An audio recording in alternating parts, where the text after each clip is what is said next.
morning, Jason. Welcome to Leading is Serving. Hey, Chris. How you doing? Good. How are you this morning? Hey, I'm doing pretty good. Yeah. Are you enjoying this bitter cold?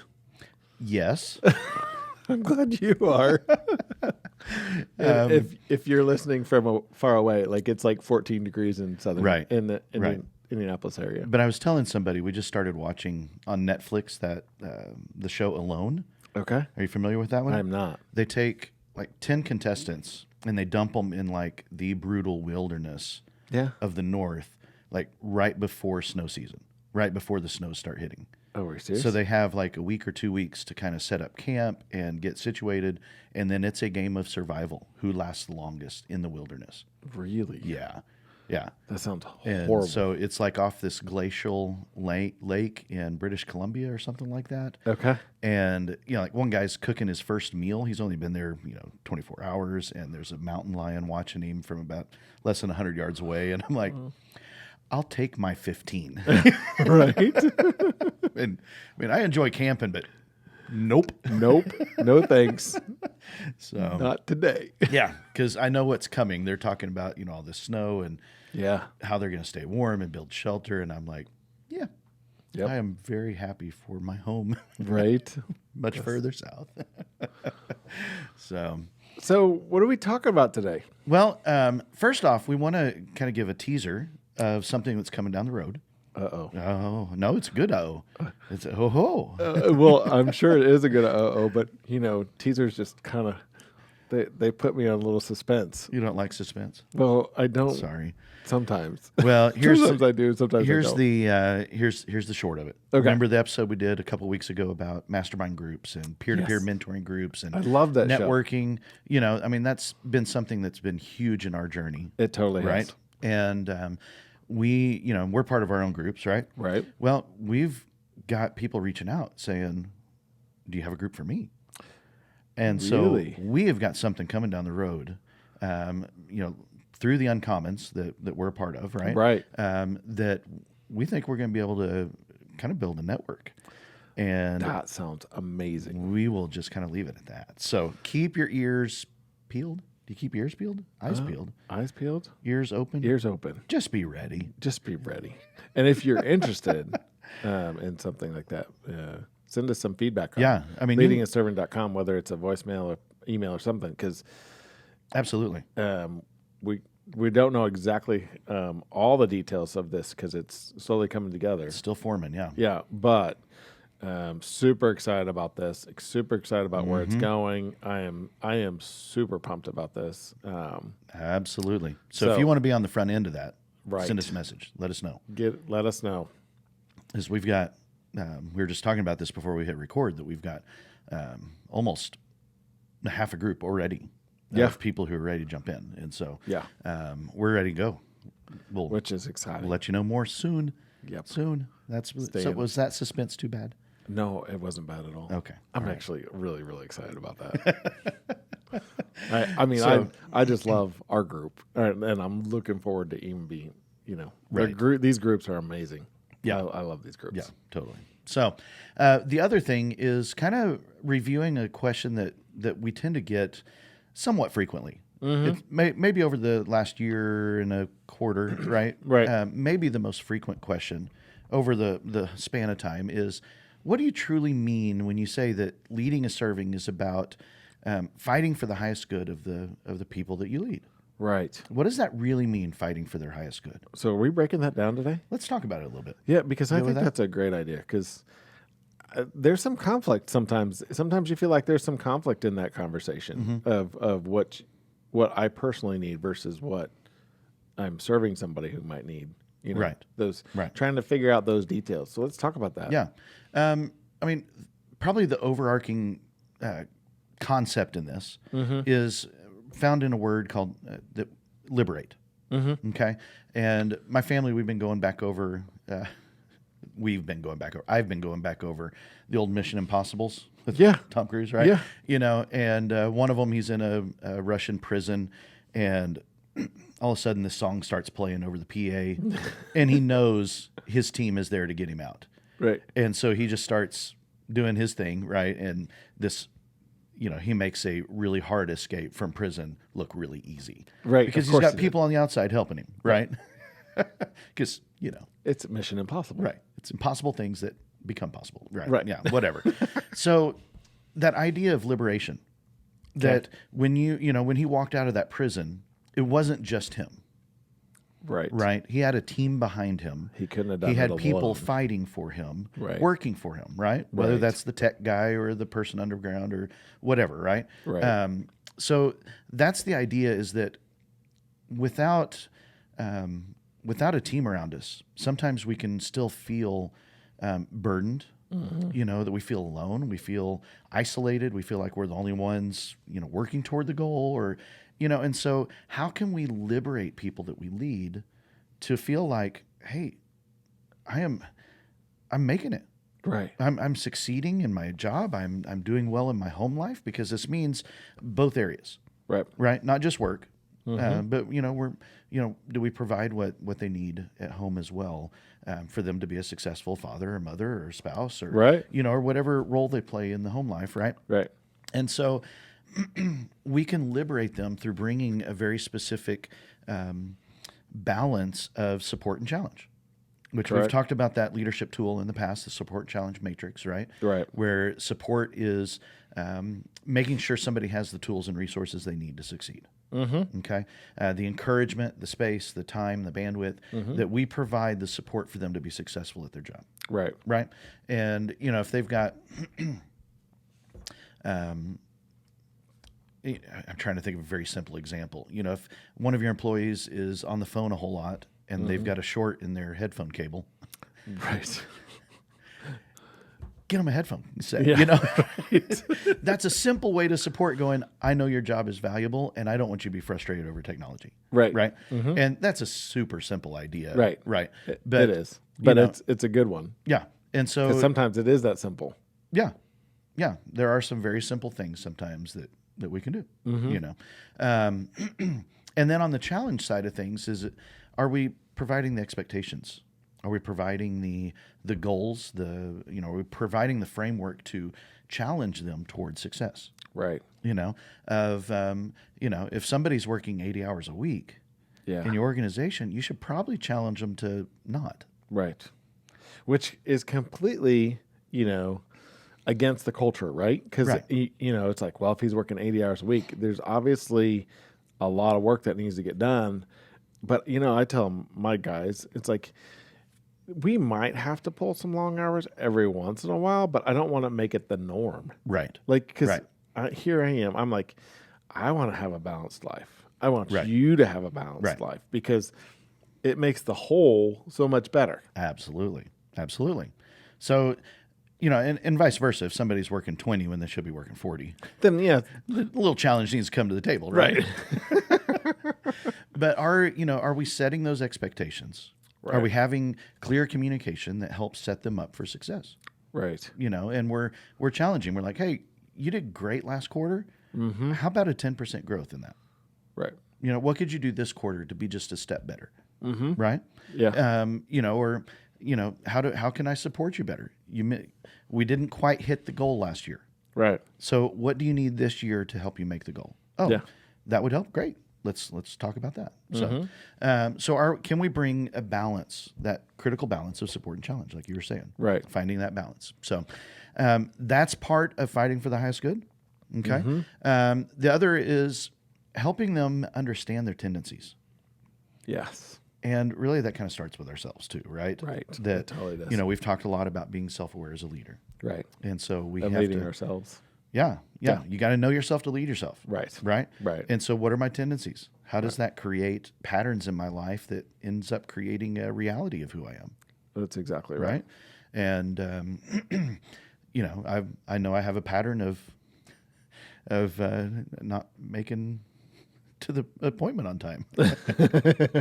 I was always late growing up. Really? And that is a habit in my adulthood that has been very hard to break. Yeah. It works right in my mind. And then all of a sudden I'm like, oh, crud, I'm 2 minutes late. Yeah. But that pattern is something that you've challenged me on. Like, are you going to be on time this time? So you've brought challenge to me. I'm waiting for you to support me and be like, Yeah, you know what? texting me to wake up in the morning or whatever. I don't know. No, you've been good lately. Because I'm rising to the challenge. You're rising You're to the liberating challenge. me. Yeah, I'm You're trying. fighting for my highest good. Yeah. And that's that's a perfect example. Right. Right. And so, what are some of the tendencies that you have as a leader that might be undermining your influence? And then the people on your team that you're fighting for their highest good. Right.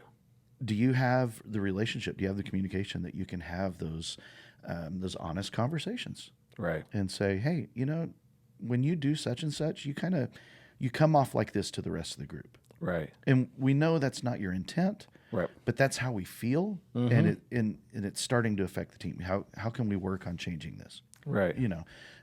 Those would be amazing conversations. Yeah. That help liberate people. That I mean, agree. they have no idea. Maybe. Right. And I think that, it's all about how you go about doing this, right? It's all about having these conversations with people to help them understand, like if I just walked in, if you and I had just met and I started challenging you right out of the gate, it's not always going to be received the same way as if we have a conversation, multiple conversations of trying to understand the process, your process, before I can challenge your process or, speak into your life in that process. So I think that's definitely, you got to kind of, we have, we talk about the 5 voices, you talk about the guardians and the pioneers. I would say that's one of their tendencies is walk in to challenge those people right out of the gate, and it's not always received well because oftentimes they don't have the ability to speak into their lives yet, but yet they see things wrong already. You know what I mean? Right. And so it's like we all have those tendencies. The pioneers, they have a tendency to just be, hey, this needs to change, and this is the goal. Right. Yeah. I mean, like you're saying, it's all based in that relationship. Right. Has and trust been formed? I know that with me, I forgot my first voice. Connector. Thank you. As a connector, sometimes I have a tendency to be too relational. Right. Before I highly supportive. Yeah, and but also not enough challenging. Right. Because I don't lean towards. You want to protect the relationship. Exactly. Yeah. And so I know that my tendencies are there and they're very apparent. Right. To me. Right. Yeah. I mean, knowing the voices of your team really helps because like you're saying, that connectors, nurturers, and some creatives tend to be more relational, and pioneers, guardians, and other creatives. There's 2 creatives kind of split the fence on this one. Lean toward the challenge side, and that comes natural, right? And if 2 pioneers walk in a room and hey man, I need you to do something with no relationship, right? They just okay, right. Not only are they naturally inclined to give that challenge, they're naturally inclined to receive challenge and respond to challenge well. Right. Right. Right. Pioneer can't do that to a nurture. Right. But nurturers and connectors probably need to figure out how to challenge one another. Otherwise, it's just going to be one really nice, happy it's family. Going to be a great place to work. We may not get anything done. Right. Which is a problem. Right. Which is a problem. Right. This is why the blessing of all the 5 voices. Right. And being able to communicate. And going back to what you were saying, long rant, but knowing your tendencies. Yeah. I mean, my tendency does really lean to that support side. Right. Right. But knowing that I'm working with a guardian or a pioneer, I've learned their tendencies, and I know that I can walk in with a challenge, and it's accepted well. Right. But I know who my nurturers are. Right. And so I walk in and I know how to work the challenge into the relationship and in the conversation. Right. Without it being a problem taken wrong. Right. Right. And so it's really been brilliant for me in my leadership. And well, and I think why do we do that? Why are we going down this road? Why are we learning this stuff? It's because we want to be effective. We want to help others. And I think this is part of the liberation side of things. It's Absolutely. If we understand these tendencies, we can help liberate other people's tendencies and their understanding of who they are. Right, right. I mean, I've served with leaders in the past who I did not feel liberated. I mean, and we can probably all, everybody's listening to this episode today can probably think of somebody in their life. They're like, you know what? I just kind of felt like it wasn't heavy, but I just felt like they had their thumb on me. You know, Right. they didn't want me to grow to the next level. They didn't want me to, I mean, they wanted the company to succeed, but I don't know that they wanted me to succeed. Right. You know, and but I've worked for leaders as well. I've been under leaders who absolutely wanted me to succeed. Right. And what's my innate desire then? It's to I want to help the organization succeed. Right. You know, the healthier I am, the Right. more liberated I feel, the more I'm behind the vision and the mission and the values, and let's do it. Yeah. Right. Or exactly. And so, yeah, I mean, the last thought to this is, if we're fighting for the highest good of one another, and those you lead and those that you're, you know, if you think of the whole 360 leadership, Right. I mean, even those that are in leadership above you or peers to your side or, you know, people that you lead underneath, right? How do you help them get to the next level? Right. You know, are you fighting for their highest good, helping them get to the next level, whether that's at work, at home, you know, in their hobbies? Right. You know, if somebody's a race car driver, root them on. Right. Make sure their helmet's good. Right. But I also think that, you know, I mean, and feel free to push back on this, because I think, you know, the next level might be the level that they want to be at. You know what I mean? Or the level that Right. they're at is the level that they want to be at. Like, I think there's also a healthy balance of trying to maximize, you know, these are my gifts. I was just listening to a podcast the other day. It was talking about a gentleman who had gotten promoted was doing an excellent job, got promoted into management, into a different area, and completely didn't enjoy it. Right. And so it's like taking him to the next level was not a good idea. You know what I Right, mean? Because right. somebody didn't recognize his tendencies and his patterns of the way he does life, and recognize that he was excelling like crazy in his seat, because that's what his tendencies. That was his best. Yeah. That was his Yeah. best. That's what he enjoyed. Right. That's what he brought great value to him, brought great value to the company, and everybody appreciated it, that situation. As soon as Right. it shifted, then he started looking for other jobs. Right. Right. I'm sure. Well, I mean, Yeah. not right out of the gate, but you know what I mean? Yeah. Like, recognize that there was a new opportunity. He tried it. I'm sure at some level he probably excelled. Right. You know what I mean? But instead of, it was more about raising the company then at that point, than it was about helping him. Right. Yeah. I mean, going to the next level doesn't always mean the job ladder, Right. the next level in the company. Yes. Right. And so that's a great clarity conversation. Yeah. Because I had a friend, have a friend, good friend from way back, that software engineer and brilliant at his job. Right. And kind of like you said, got moved into team leadership, didn't like it. Right. He's like, I know what to do. I just don't enjoy it, you know. And so he longed for the days to get back to where he could just do his thing. Right. And so maybe the next level is taking somebody like that and saying, hey, you're brilliant at what you do. Right. We got two young guys right out of college, guy and gal, right? Would you show them the ropes? Right. Would you teach them the things that you've learned over 20 years of doing your job well? You know, will you apprentice them? So you're not managing them, you're not leading them, but you're pouring the gold that is in that person into people who are wanting to learn, right? Right. Which And is so- that is amazing. Right. And so there's ways to the next level isn't just the job ladder. Yeah. So Right. just for clarity's Yeah. sake, I want to make sure that we understand when we say that, like, it's not about a job ladder. It's not about a, Right. you know, Maybe it's pushing them to the top level program. Right. You know, whatever needs to be done, you know, you give them more responsibility in their area. and maybe it's Yeah. something personal, like you said, like, hey, you know, we want to, like, I talk to my guys every year, like, hey, what's one of your goals for this year? Like, what's one Right. of your personal goals? Like, do you know, some of my guys are younger and they want to buy a house, or they want to, like, you know, and that's, I love to know that stuff, because it's like, you know, if there's an opportunity that comes across my desk that might be able to help them, then I want to share that with them. Right. Right. So that's what we mean when we say, are we fighting for the highest good of those we lead? Right. Right. I'm glad we covered that today, because It's good to circle back around and just Totally. refresh and remind. And, you know, you've heard us mention a ton of leadership tools, from the 5 voices to, you know, we kind of reference things like Peace Index and 100X Leader and Support Challenge Matrix and 5 Circles of Influence. I mean, hit on a lot of leadership tools in this little segment. And so We do. If you're curious about more, hit us up. We'd love to sit down and share more with you. For sure. And yeah, I mean, let's go out. Let's liberate one another. And I mean, recognize that this is not, I would say that it's been my experience in the process of us going through this and trying to make sure that we're sharing this with the world. It's not the easiest thing to do. No. Like, and I feel like there's days that I come in here to talk to Jason and I beat my head against the wall. Right. But, I am super excited about being able to share this with somebody else. Right. And being able to do this with somebody else. Yeah. So if you're thinking of a leader right now that you're like, man, I wish they could hear this, share this episode with them.